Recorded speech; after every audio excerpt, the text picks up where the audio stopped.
예수님이 탄생할 당시 유대 사회는 어땠냐 하면 여전히 속국이죠. 로마의 지배하에 있었습니다. 그러니까 예수님이 탄생하기 60년 전에 로마가 이스라엘을 완전히 삼킨 거예요.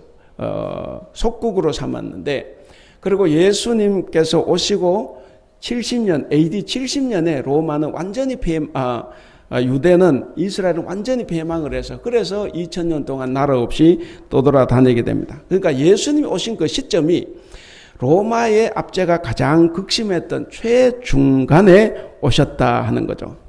당시에 로마 황제는 곧 신이었습니다. 그리고 그의 말과 행동은 곧 신학이었습니다.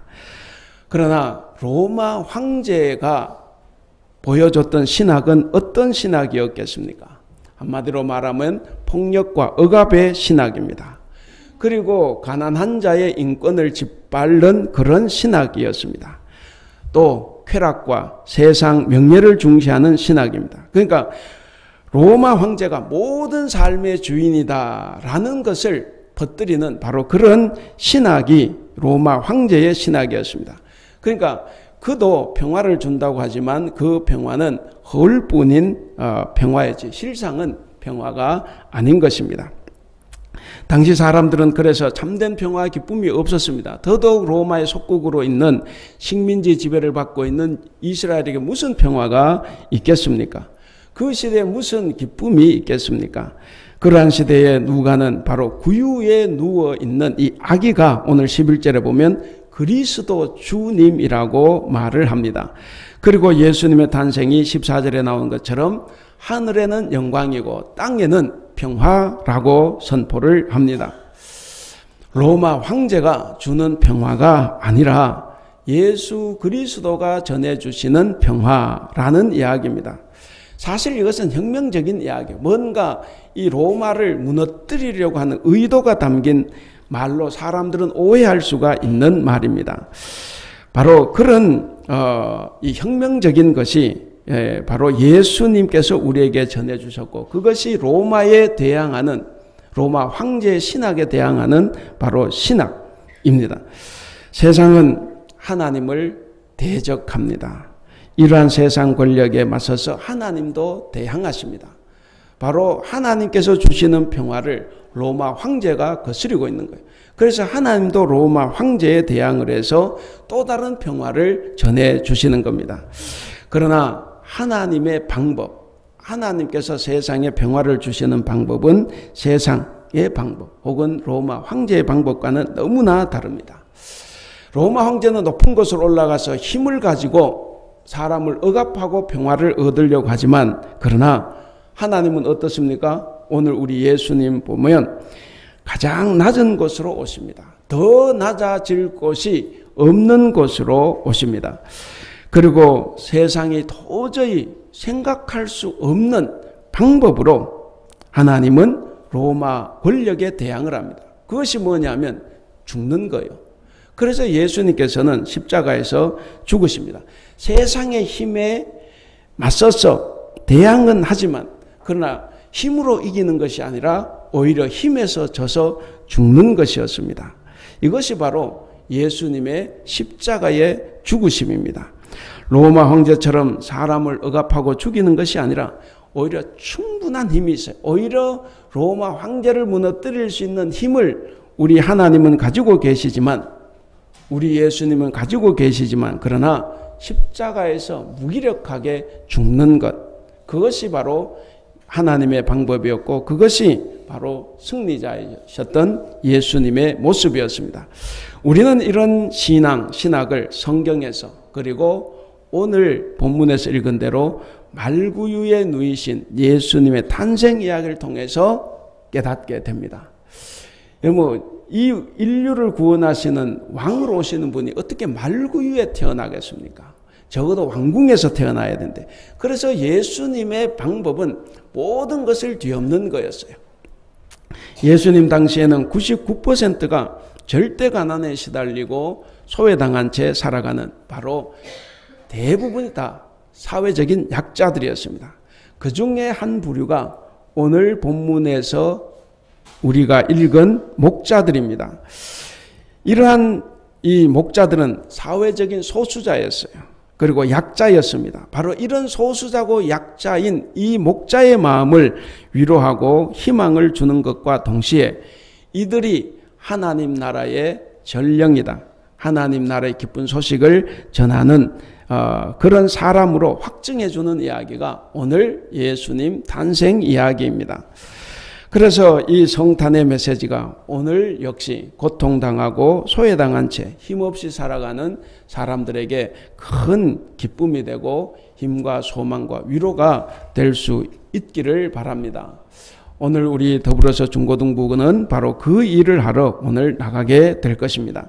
따라서 2019년 이 성탄절에 본문 말씀을 통해서 진정한 성탄의 의미가 무엇인가 하는 거죠. 성탄의 의미가 퇴색되어 가고 있는 오늘 우리 시대에 우리가 다시 회복해야 될 성탄의 의미는 뭔가 하는 겁니다. 또 성탄절을 통해서 우리가 꼭 배우고 깨달아서 우리가 꼭 실천해야 될 부분은 또 뭔가 하는 거예요. 바로 그런 것들을 오늘 우리가 한번 살펴보면서 은혜를 나누고자 합니다. 자, 먼저는 성탄의 기쁜 소식은 누구에게 가장 먼저 전해졌습니까?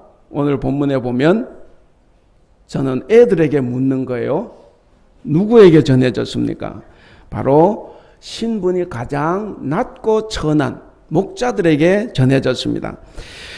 예수님의 탄생을 전해주는 이 이야기는 마태복음과 누가복음 두 군데만 나와요. 마가복음과 요한복음 나오지 않습니다. 그런데 이 마태복음과 누가복음은 큰 차이가 나요. 아주 많은 차이가 납니다. 예수님은 분명히 만민에게 기쁜 소식을 전하시려고 이 땅에 오셨습니다.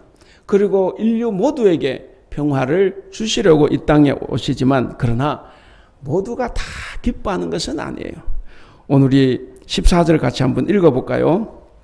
본문 14절을 한번 같이 읽어보겠습니다.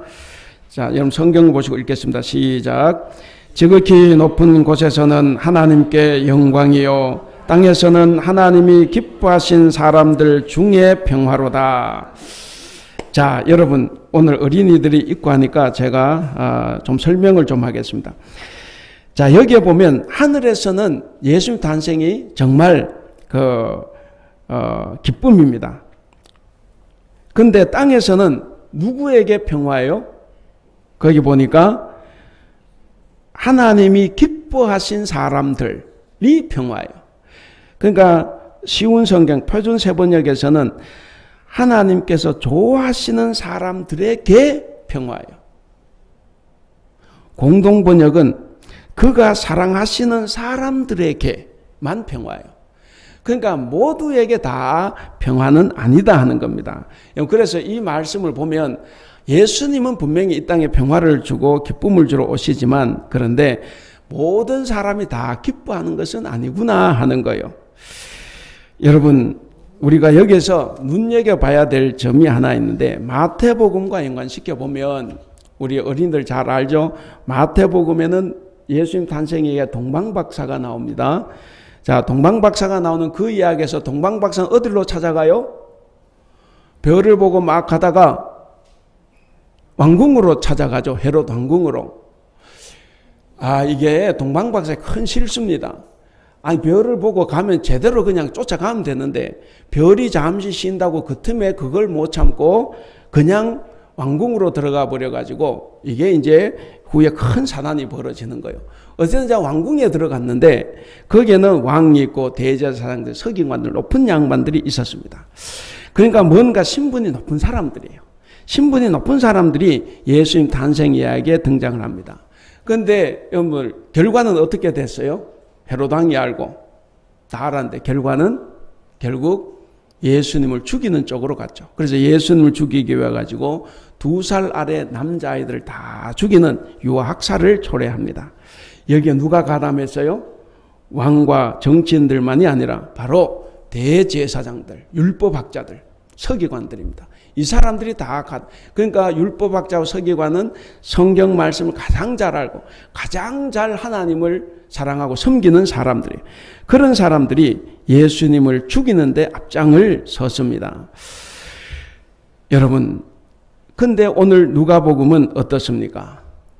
오늘 누가복음 그 방금 우리 14절 읽었는데 하나님이 기뻐하시는 사람들, 그러니까 기뻐하지 못한 사람들은 바로 마태복음에 나온 그런 사람들, 정치인들, 종교 지도자들, 높은 자리에 앉아있는 사람들은 다 예수님을 죽이는데 동참을 한 거예요. 그러니까 뭐냐면 그 사람들은 세상에서는 다 성공한 사람들입니다.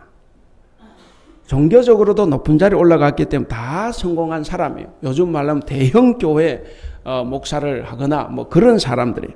그렇게 성공한 사람들인데 그러나 그들은 하나님이 기뻐하시는 사람들이 아니었어요. 그래서 그들은 예수님을 죽이는 쪽으로 갔습니다. 반면에 누가복음 오늘 본문은 정반대입니다. 정반대로 여기는 높은 양반이 나오는 것이 아니라 바로 가장 천하고 가난하고 소외받고 있는 목자가 나오는 거예요. 이 목자가 나오고 그리고 또 뭐가 나옵니까? 7절, 12절, 16절에 보면 구유가 나와요. 그 구유는 뭡니까? 소 여물통이죠. 밥통이에요. 그 구유가 나오고 그러니까 이 이야기에서 주목해야 될 것은 뭡니까? 바로 예수님의 탄생을 천사로부터 처음 전에 듣고 기뻐했던 사람들이 누구냐? 바로 천한 사람들이고 약한 사람들인데 중요한 것이 뭐냐면 하나님 입장에서 우리가 신앙적인 입장에서 사람은 신분이 중요한 것이 아닙니다. 직업이 중요한 것이 아니에요. 나의 재산이 얼마나 많으냐가 중요한 것이 아니라 뭐가 중요해요? 사람이 중요한 거예요. 사람 그 자체가 중요하다고 하는 사실을 우리에게 보여줍니다. 예수님 당시의 목자는 가난하고 천한 직업을 했습니다. 그래서 결혼 상대 아가씨들이 결혼을 할 때도 제일 이렇게 싫어하는 직업이 바로 이 목자들이었습니다. 이 사람들은 다른 사람들의 양을 대신 관리해주는 사람, 자기 양이 아니에요. 그것으로 생활하는 사람들인데 다른 사람들의 양을 관리하기 위해서 살아가기 때문에 이 사람들은 안식일을 잘 못 지킵니다. 요즘도 남의 공장에서 남의 회사에서 일하는 사람들은 직장 잘 못 지킬 수 있어요. 회장님, 사장님 다 주의를 지키지만 근데 정작 직원들은 나 때문에 못 지키는 거예요. 그러니까 여기서도 마찬가지입니다. 이 사람들은 안식일조차 지키지 못합니다. 유대사회에서 안식일, 주일에 교회를 나오지 않는다고 하면 그것은 가장 큰 죄인이고 절대로 하나님의 백성이 될 수 없습니다. 그렇기 때문에 이 사람들은 가장 나쁘고 죄가 많은 사람들입니다. 그런데 보면 이 가장 천하고 하나님 앞에 나올 수도 없는 이 사람들인데 근데 하나님의 기쁜 소식, 예수님의 탄생 소식이 누구에게 전해졌습니까? 바로 그들에게 전해졌어요. 우리 같으면 누구에게 전하겠습니까? 아마 목사에게 가장 먼저 전할 것이고 그럴 거예요. 그런데 여기서는 그렇지 않습니다. 오늘 본문 이야기를 통해서 우리는 특별히 가난하고 소외당한 채 희망을 상실한 채 살아가고 있는 사람들, 아무런 사람들로부터 관심도 받지 못하는 이 사람들이 대단히 하나님 앞에서는 중요하다라고 하는 사실을 우리가 배우게 됩니다. 성탄은 온 백성에게 미칠 구원의 큰 기쁨의 소식입니다. 근데 그 소식이 누구에게 먼저 전해졌느냐? 바로 소외된 사회적인 약자에게 먼저 전해졌다라고 하는 사실입니다. 그래서 우리는 이 예수님의 탄생 이야기를 통해서 하나님의 나라가 누구에게 먼저 전해졌는지라는 것을 우리가 알게 됩니다. 그리고 그것은 분명히 평범하지도 못해요. 평범한 사람도 아니라 가장 천대를 받는 그 목자들에게 전해졌다라고 하는 사실입니다. 그들에게 하나님의 영광이 계시되었다 하는 사실입니다. 여러분 얼마나 천덕꾸러기겠습니까? 목자들이. 여러분 유대 사회에서 이 서기관이나 높은 양반들이 죄인으로 규정한 사람들이 있죠. 죄인들로 규정한 사람들은 사실은 하나님이 죄인이라고 규정한 사람이 아니라 자기들이 같이 놀고 싶지 않은 사람을 죄인으로 다 만들어 놓은 거예요. 자기들이 같이 하고 싶지 않은 사람, 그 사람들이 죄인인 겁니다. 바로 여기도 그래요. 근데 그런 천덕꾸러기 목자가 아기 예수님께서 이 땅에 오셨을 때 가장 먼저 찾아가서 경배를 했습니다. 근데 그들이 스스로 가서 찾아 경배한 것 아니죠. 누가 알려줬죠? 누가 알려줬습니까? 예, 천사가 알려줬습니다. 그러니까 하나님의 사자가 그들에게 예수님의 탄생을 알려주신 겁니다. 하나님이 그래서 위대하신 거예요. 우리 사람들은 신분이 높은 사람, 돈이 많은 사람, 힘과 권력을 가진 사람들 따라가지만 근데 하나님은 정반대의 길을 늘 행하셨습니다. 바로 하나님은 그런 사람들이 아니라 가장 낮고 천한 사람들에게 가장 먼저 예수님 탄생의 소식을 전하시면서 그들을 이 탄생의 그 잔치 자리로 초대해 주셨습니다. 아기 예수님을 처음 경배했던 이 사람들이 바로 가장 천한 계층이었던 사람들이다. 그리고 마태복음에서 이제 동방박사들인데 이 동방박사들은 이방인입니다. 그러니까 유대인들은 이방인을 가장 경멸하죠. 그런데 이방인이 가장 먼저 예수님 탄생을 알고 경배하는 겁니다. 그러니까 뭐예요? 이 유대인들이 가장 싫어하는 이방 사람인 동방박사들과 그리고 유대 사회에서 그들도 보지도 않는 천한 사람들인 이 목자들을 하나님께서 선택하시고 그들을 불러주셨다라고 하는 사실입니다.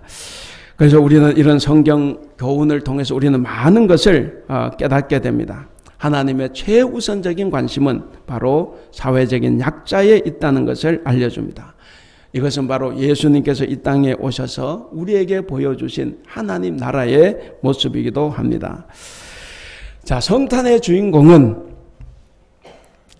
예수님이신데 예수님 빼고 이 축하 잔치 자리의 성탄의 주인공은 누굽니까? 유대 왕 아니었죠? 종교 지도자들 아니었어요. 그들이 아니라 바로 가장 가난한 자들이고 눌리고 억눌림 받는 그런 고통당하는 자들이었습니다. 바로 성탄절은 우리에게 그런 의미를 보여줍니다. 우리는 이런 자들을 잘 기억을 해야 됩니다. 하나님께서 가장 사랑하시고 하나님께서 가장 먼저 평화의 소식을 전해준 사람들, 바로 이런 사람들과 함께 성탄의 기쁨을 나눌 수 있기를 바랍니다. 성탄절은 결코 우리끼리 즐기는 날도 아니고 우리끼리 선물 교환하는 날도 아니에요. 우리 여기 이제 어린이들 많이 있는데 중고등학생 우리 어린이들 절대로 성탄절이 됐다고 엄마 아빠한테 선물 달라고 하지 마세요. 성탄절은 내가 나보다 더 어려운 친구에게 선물을 주는 날이에요. 그래서 오늘 중고등학생들이 이제 선물을 주러 나가는 겁니다. 그래서 제가 애들이 있으니까 좀 말씀을 드리지만 우리도 과거에 저도 많은 잘못을 저질렀습니다. 꼭 24일 저녁에 온라인타임 선물 교환을 했어요. 우리끼리 선물 교환하는 날이 아니에요. 그래서 제가 이제 한국에 있을 때 그렇게 못하게 했습니다. 그래도 애들이 그러면은 밤새도록 뭐 하고 노냐는 거야. 그럼 집에 가지. 집에 갈 수도 없고 그래서 제가 하나 제안을 했습니다. 그럼 선물 교환할 때 10,000원짜리 선물을 사면 10,000원도 가지고 오라 그랬어요. 그럼 10,000원짜리 선물 사면 20,000원이 들어가는 거예요. 그랬더니 선물이 줄어들더라고. 5,000원짜리 사. 5,000원 사고 5,000원 가지고 옵니다. 그래서 그 돈을 모아서 제가 한남대학교에 있었기 때문에 각 건물에 수위 아저씨들이 계세요. 그분들에게 이제 선물을 사서 이제 나누었습니다. 그러니까 우리가 그렇게라도 해야 돼. 절대로 성탄절은 우리가 선물 받는 날이 아니에요.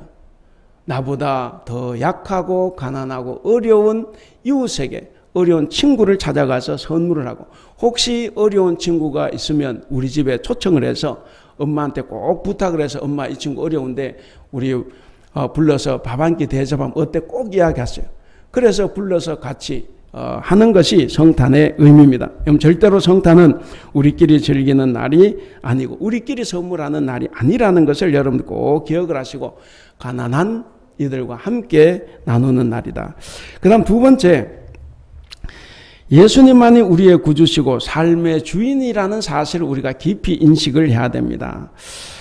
예, 우리 하나님께서 천군 천사들을 통해서 당신의 영광을 가장 우선적으로 가난하고 소외당한 채 고통과 괴로움에 살아가고 있는 사회적인 약자들에게 보여주셨습니다. 이것을 통해서 우리는 하나님이 어떤 분이시고 하나님이 어떻게 일을 하셨는가 하는 것을 우리가 알 수가 있습니다. 또한 목자들과 구유 탄생을 통해서 아기 예수님의 삶이 어떠할 것인가 라는 것을 추측해 볼 수가 있어요. 이미 우리가 알고 있는 바대로 하나님의 아들 우리 주님 예수 그리스도의 삶은 가난하고 병들고 소외된 사람들을 위해서 그는 살았습니다. 그들을 우선적으로 찾아가 만나셨고 그들의 필요를 채워주셨습니다. 그들의 마음을 만져주셨고 그들의 질병을 고쳐주셨습니다. 그들의 아픔을 위로해 주셨습니다. 바로 이것을 가장 잘 드러내주는 부분이 누가복음 4장 16, 17절에 나오는 예수님의 취임 설교입니다. 예수님께서 공생애를 시작하실 때 가장 먼저 말씀하신 그걸 취임 설교라고 하는데 거기에 보면 이러죠.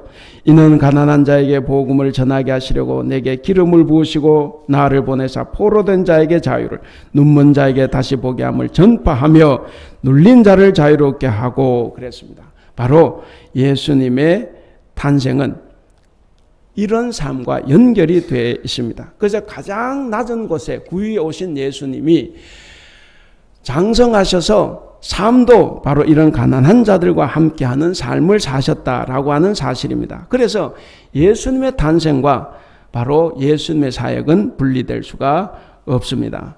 오늘도 우리는 너무 즐거운 성탄절을 맞이했습니다. 우리는 이 성탄절에 우리가 즐거움에 취하는 것도 좋지만 그 이전에 바로 이런 예수님의 말씀에 우리가 귀를 기울여 봐야 됩니다. 그래서 우리의 눈과 귀도 예수님의 눈과 귀, 예수님의 손과 발에 우리가 맞출 수 있어야 됩니다. 다시 한번 여쭤보겠습니다. 성도 여러분, 그리고 우리 학생들, 여러분에게 삶의 주인이 누굽니까? 여러분들의 부모님이십니까? 물론 우리 어른신들께는 제가 당연한 걸 여쭤보는 겁니다. 그렇지만 우리가 이 성탄절에 우리가 다시 한번 이 부분을 생각해 보면 좋겠습니다. 아까 말씀드렸지 않습니까? 예수님 당시에 백성들의 주인은 로마 황제였습니다. 로마 황제가 신이었고 로마 황제가 삶의 주인으로 행세했습니다. 실제로 수많은 사람들이 그가 신인 줄 알았어요. 여러분 태국에 이제 푸미폰 국왕 65년 통치하고 이제 삶을 마감했지만 그 푸미폰 국왕이 통치할 때 이분이 워낙에 좋은 분이라 가난한 자들을 잘 도와주고 산종 마을에 그 사람들에게도 생일 선물이 들어오면 다 그들에게 보내고 그러다 보니까 그들에겐 전도가 안 된다는 거예요. 왜? 이 임금이 푸미폰 국왕이 신인 거예요. 그가 우리에게 먹을 것을 다 주는 겁니다. 사람들은 현재도 그런 생각을 합니다. 그러니까 로마 시대 로마 황제가 신이었어요. 그렇다면 오늘 저와 여러분들의 삶의 주인으로 행사하고 있는 우상은 무엇이겠습니까? 정말 예수님인가? 아니면 사람인가? 재물인가? 권력인가? 아니면 아이돌 그룹인가? 사랑하는 우리 성도 여러분, 정말 우리에게 하나님의 아들 예수 그리스도가 나의 구세주고 우리 삶의 주인이십니까? 물론 다 그러리라고 생각을 합니다. 그러나 이 물음은 스스로에게 늘 한번 던져보시기를 바랍니다. 이 물음 앞에 우리가 제대로 된 답을 해야만이 우리가 예수님을 바르게 알 수가 있습니다. 우리가 예수님 진정으로 바르게 섬길 수가 있습니다. 우리의 경배와 찬양을 받으시기에 합당하신 분은 오직 삼위일체 하나님 한 분이십니다. 예수님 당시에는 하나님만 로마 황제였지만 그러나 아닙니다. 그럼에도 불구하고 오늘날에도 세상은 여전히 우리에게 세상을 숭배하도록 합니다. 돈을 쫓아가게 하고 명예를 쫓아가게 하고 그리고 힘과 권력, 뭔가 동산과 부동산, 빌딩 이런 것들을 우상화하도록 우리에게 부추기고 있습니다.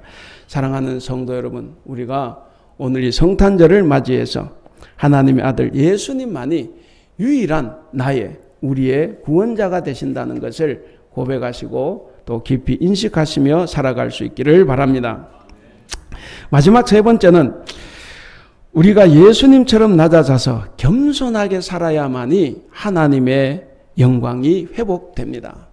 오늘날 하나님의 영광이 땅에 떨어졌다, 교회의 권위가 땅에 떨어졌다고 하는 것은 하나님이 무능력해서가 아니고 우리가 겸손하지 못하고 세상 사람들이 봤을 때 이기적인 그리스도인으로 비춰졌기 때문에 그런 점이 많다는 것을 우리는 꼭 기억을 해야 됩니다. 그래서 교회를 핍박하고 교회를 반대하는 저 사람들을 나쁘게 볼 것이 아니라 내가 고쳐야 된다. 우리가 나쁘기 때문에 교회를 비난하는 사람이 생긴 겁니다.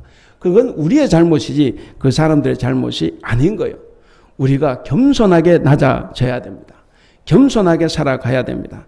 바로 오늘 예수님이 어디에 오셨습니까? 어디에 누워져 있어요?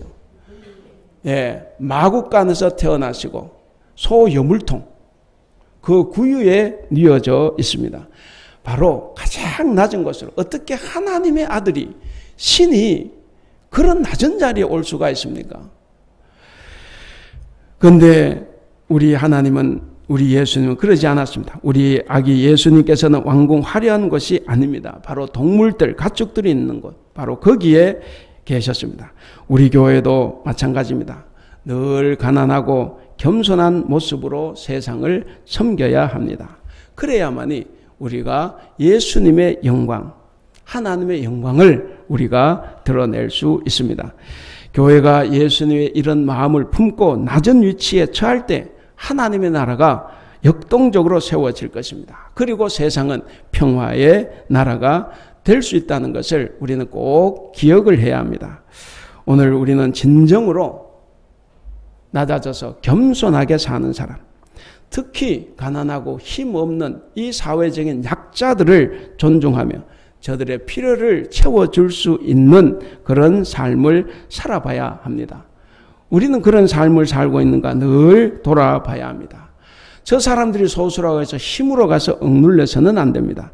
우리의 일상에서 그리고 우리의 공동체가 얼마나 이 사회의 약자들을 찾아가서 위로하고 그들의 필요를 채워주고 있는가 우리가 늘 돌아볼 수 있기를 바랍니다. 사랑하는 우리 성도 여러분, 하나님과 우리 주님의 관심은 어디에 있었습니까? 우리 아이들 하나님의 관심이 어디에 있었어요? 누구에게 있었습니까? 바로 가난한 소수자들, 약자들입니다. 바로 그들에게 있었습니다. 하나님은 오늘 우리에게도 요구하십니다. 오늘 우리 교회에게도 요구하십니다. 우리에게도 그들에게 겸손하게 다가가기를 원하십니다. 마태복음 25장 31절에서 46절에 보시면 양과 염소의 비유가 나옵니다. 그럼 잘 아는 대로 거기에 임금이 오른쪽에 있는 양들에게 말합니다. 너희가 여기 내 형제 중에 지극히 작은 자 하나에게 한 것이 곧 내게 한 것이다. 지극히 작은 자에게 한 것이 곧 내게 한 것이다. 이렇게 말씀하시고, 그리고 45절을 보시면 또 반대로 지극히 작은 자에게 하지 않은 것이 나에게 하지 않은 것이다. 이렇게 말씀합니다. 여러분, 우리는 이 말씀을 깊이 새겨야 합니다. 하나님의 나라는 차별이 없는 나라입니다. 하나님 나라는 억눌리고 힘없는 사회적 약자가 존중받는 나라입니다. 이러한 하나님의 나라가 바로 예수님으로부터 왔다 하는 사실입니다. 사랑하는 우리 성도 여러분, 그리고 오늘 예배한 우리 아동부 그리고 청소년부 우리 학생들, 우리는 이 성탄절에 꼭 이 말씀을 마음에 새겨야 합니다. 하나님의 천사들이 예수님의 탄생의 큰 기쁜 소식을 목자들, 사회적인 약자들에게 가장 먼저 알려주셨다 하는 거예요. 그것처럼 오늘 우리도 바로 이 세상에서, 이 사회에서 소외되고 혹은 무시받고 멸시받고 살아갈 수밖에 없는 사회적인 약자가 누구인가 하는 것을 우리는 늘 생각을 해야 합니다. 그래서 우리 교회가 위치해 있는 우리 주변도 한번 돌아봐야 됩니다. 그리고 우리 교회도 우리도 구체적으로 그들과 함께 할 수 있는 삶을 살아야 되고 그 일을 해내야만 합니다. 아까 말씀드렸습니다. 성탄절에는 우리끼리 선물 나누고 우리끼리 즐기는 날이 아니에요. 그 교제도 좋은 겁니다. 오늘 마치고 혹시 이제 아가페실에서 이 말씀 듣고 또 다 집에 가지는 마세요. 할 수는 있어요. 우리끼리 교제도 중요합니다. 그러나 우리가 더 중요한 것이 뭐냐 하는 거예요. 바로 가난한 이웃들과 함께 하는 겁니다. 저는 우리 교회 여러분들의 목사로서 오늘 이 설교 내용과 관련해서 감사한 일들이 참 많습니다. 우리가 대림절 기간 12월에 들어와서 우리가 가난한 자와 함께 하시는 예수님을 기다리는 이 대림절 절기에 우리 바포 행사를 많이 했고 지금도 하고 있습니다. 이번 토요일 날 또 하는데 참 감사한 일이에요. 왜냐하면 이것이 우리가 꼭 해야 될 일입니다. 이것은 해도 되고 안 해도 되는 일이 아니에요. 우리가 예수님의 탄생, 예수님의 삶에 동참하는 길이기 때문에 우리는 반드시 이 일을 해야 합니다. 그래서 여러분들의 이런 활동으로 인해서 목사로서 제가 하나님 앞에 조금은 부끄러움이 없어졌습니다. 진심으로 감사합니다. 그리고 이 일을 할 수 있도록 대신방 때 열심으로 헌금해 주신 여러분들께 또한 감사합니다. 물론 여러분들의 꼭 헌금이 아니어도 교회 재정으로 할 수 있지만 그러나 교회 재정보다는 우리가 이 연말연시 성탄절을 맞이해서 우리가 함께 노력해서 함께 동참하는 것이 큰 의미가 있는 것입니다. 그래서 오늘 또 청소년부가 또 나가게 됩니다. 그래서 오늘 이 바포 행사를 주관하고 또 나가는 우리 청소년들에게도 진심으로 감사합니다. 오늘 우리 중고등부 학생들은 아까도 말씀드린 것처럼 정말 큰 의미 있는 나눔을 오늘 실천하러 나가는 것입니다. 제가 생각할 때 앞으로도 이 일을 계속 하기를 바라지만 이 일을 안 하게 된다고 하면 우리 중고등부 학생들은 생애 최고의 성탄절을 오늘 보내게 될 것입니다. 근데 생애 최고의 성탄절을 오늘만 보내서 될 일이 아니라 앞으로도 계속 보내야 될 것입니다. 그리고 우리도 다 마찬가지입니다. 우리가 이런 성탄절의 의미를 되새긴다는 것을 우리가 자부심을 가지고 성실하게 그리고 겸손하게 찾아가서 오늘 하루 나눌 수 있기를 바랍니다. 그래서 오늘 우리 청소년들과 함께 모두가 다 즐겁고 행복한 성탄절이 될 수 있기를 바랍니다. 바라기는 오늘 우리 부모님들께서는 나누고 오면 꼭 우리 학생들에게 한번 좋은 것으로 대접해 줄 수 있기를 바랍니다. 예, 이제 말씀을 맺겠습니다. 오늘 본문 15절 16절을 보시면 구주 탄생을 알린 천사가 떠나죠. 떠난 뒤에 목자들이 바로 베들레헴으로 달려갔습니다. 굉장히 빠른 속도로 달려갔습니다. 그곳에서 그들은 구유에 누워 있는 아기 예수님을 보았습니다. 여러분, 우리도 성탄절 장식을 했지만 아름답고 화려한 성탄 트리와 장식들은 사실은 기독교를 상징하는 문화일 수는 있지만 이게 본질은 아니에요. 진정으로 세상을 밝히는 것은 이 트리가 아닙니다. 오히려 성탄의 주인공, 가난하고 약한 자들을 찾아가서 그들과 함께 나누는 거예요. 이것이 성탄절의 진정한 의미입니다. 그들을 찾아가서 그들의 고통과 아픔을 함께 나누는 우리 성도들의 긍휼함, 이것이 성탄절의 본질입니다. 사랑하는 우리 성도 여러분, 우리도 이 목자들처럼 베들레헴으로 달려갑시다. 그곳은 분명히 좋은 곳이 아닙니다. 화려한 장식이나 풍요한 물질이 있는 것도 아닙니다. 오히려 소외당하고 가난하고 억눌리고 배척당하고 멸시당하고 배고프고 목마른 약자들이 살고 있는 곳입니다. 바로 우리 주님의 눈길, 우리 주님의 손길, 거기에 머물러 있습니다. 오늘 우리들과 함께하기 위해서 이 땅에 오신 예수님처럼 오늘 바로 가난한 자들과 함께하기 위해서 교회를 나선 우리 중고등부 학생들과 그리고 이 일을 가능하게 만든 우리 모든 성도들 여러분들에게 성탄의 큰 기쁨이 함께할 수 있기를 바랍니다. 그리고 성탄의 평화가 여러분들 모두에게 있기를 바랍니다. 그래서 올 한 해 우리 주님께서 우리에게 베풀어 주신 사랑, 그것을 가지고 내년에 더 열심으로 살아갈 수 있기를 바랍니다. 그리고 겸손하게 낮아져서 우리의 가난한 사람들과 함께함으로써 우리 그리스도의 영광이 다시 이 땅에 충만해질 수 있도록 살아갈 수 있기를 바랍니다. 기도하겠습니다. 평화의 왕이요 거룩하고 존귀하신 우리의 하나님, 절망 속에 빠져있던 이 세상을 구원하기 위해서 하나님께서 인간이 되셔서 이 땅에 찾아오셨습니다. 하나님 가장 낮은 곳으로 찾아오셨고 그 소식을 가장 천한 사람들에게 알려주셨습니다. 그들이 찾아와서 예수님의 탄생을 축하했습니다. 하나님, 오늘 우리도 이 성경 말씀처럼 우리가 가장 낮은 곳으로 찾아갈 수 있도록 주님 도와주시옵시고 가장 낮은 곳에서 그들과 함께 성탄의 즐거움과 기쁨을 나눌 수 있도록 우리를 인도하여 주시옵소서.